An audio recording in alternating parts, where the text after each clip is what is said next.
Medical కాలేజీలు ప్రైవేటీకరణ అని కూటమి గవర్నమెంట్ చెప్తా ఉంది. పీపీపీ విధానం అని జనాల నుంచి ఎంత వ్యతిరేకత వచ్చినా ఎన్ని విమర్శలు వచ్చినా కూడా ముందుకు వెళ్తా ఉంది. మీరు అంటే వాళ్ళు చేసేది కరెక్ట్ అని అర్థం అంటారా? కాదు, వాళ్ళకి కూడా తెలుసు అది కరెక్ట్ కాదని.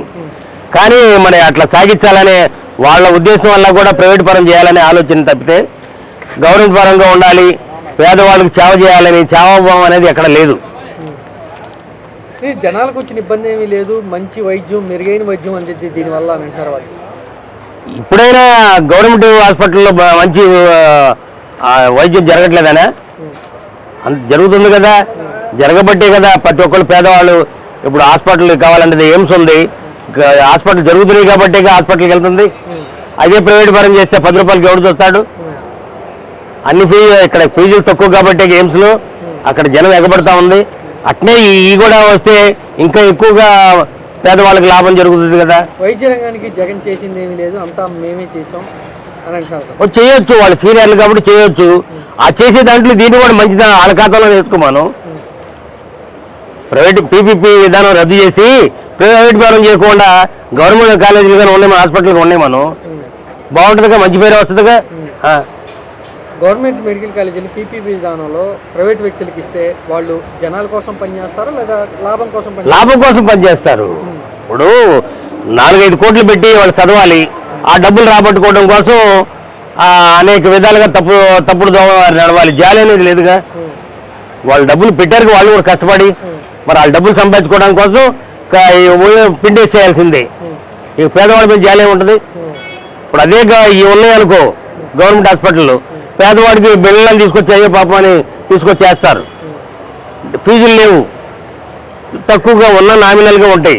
ఇప్పుడు అట్లా కాదు, ప్రైవేట్ పరిమాణానికి 500 రూపాయలు ఫీజు కట్టాలి, వారానికి ఒకసారి 500 రూపాయలు ఫీజు రాయాలి, టెస్టులు ఉన్నాయి. ఇవన్నీ చూస్తామంటే ఎంత అవుతున్నాయి? ఒక్కొక్కటి సామాన్య మానవుడికి 40,000 అవుతున్నాయి. ఆ రోగం సంగతి ఏమో కానీ ముందు బయటకు వచ్చే వరకు 40,000 అవుతుంది. ఆరోగ్యశ్రీ ఎలా ఉందండి ఇప్పుడు? ఇప్పుడు ఆరోగ్యశ్రీ ఆగిపోయింది కన్నా, ఆరోగ్యశ్రీ లేదు. ఆరోగ్యశ్రీ ఉంటే పాదల ఆరోగ్యశ్రీ లేదు. మరి ఎందుకు ఆగారో వాళ్ళు ఏదో మాకు గవర్నమెంట్ డబ్బులు ఇవ్వట్లేదు అంటున్నారు. అవి మళ్ళీ మన వాడిని ఎత్తున వేసుకుంటాం కానీ అయితే లేవు. ఉంటే అవి కంటిన్యూ సాగుతున్నాయి.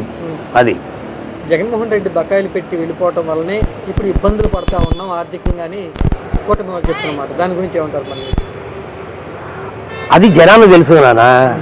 అది విధానంలో జగన్మోహన్ రెడ్డి చేశాడు, ఎవరు చేశారో వ్యక్తులుగా వద్దు. మనం ఎవరు మంచి పని చేస్తే వాళ్ళని ఒప్పుకుందాం. ఆ మంచి పని ఎవరైతే చేస్తారో వాళ్ళకి మద్దతుగా ఉంటుంది కదా. అది ఎవరి హయాంలో మంచి జరిగింది?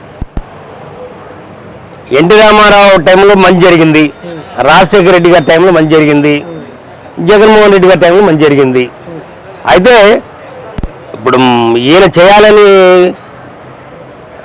చంద్రబాబు గారు ఉండగానే అతని ఉద్దేశం ఏంటంటే ప్రతి విషయంలో ప్రైవేటు పరం చేయాలనే ఆలోచనే అతనికి ఎక్కువగా అనుభవం మీద తెలుస్తుంది. కానీ మరి ఎందుకనో సామాన్య మానవుడిగా ఉండి అయినా సామాన్య మానవుల కోసం ఆలోచించట్లేదు. అది మరి ఏ విధంగా ఆలోచిస్తున్నారండి? ఇదే కార్పొరేట్ విధానంలోనే ఉంటున్నాడు.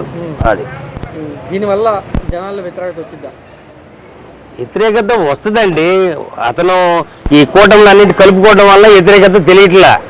అదే సింగిల్గా వస్తే అతనికి వ్యతిరేకం అనేది తెలుస్తుంది. సింగిల్గా రాడు, అతనికి ఎట్లా తెలుస్తుంది? అది ఓకే.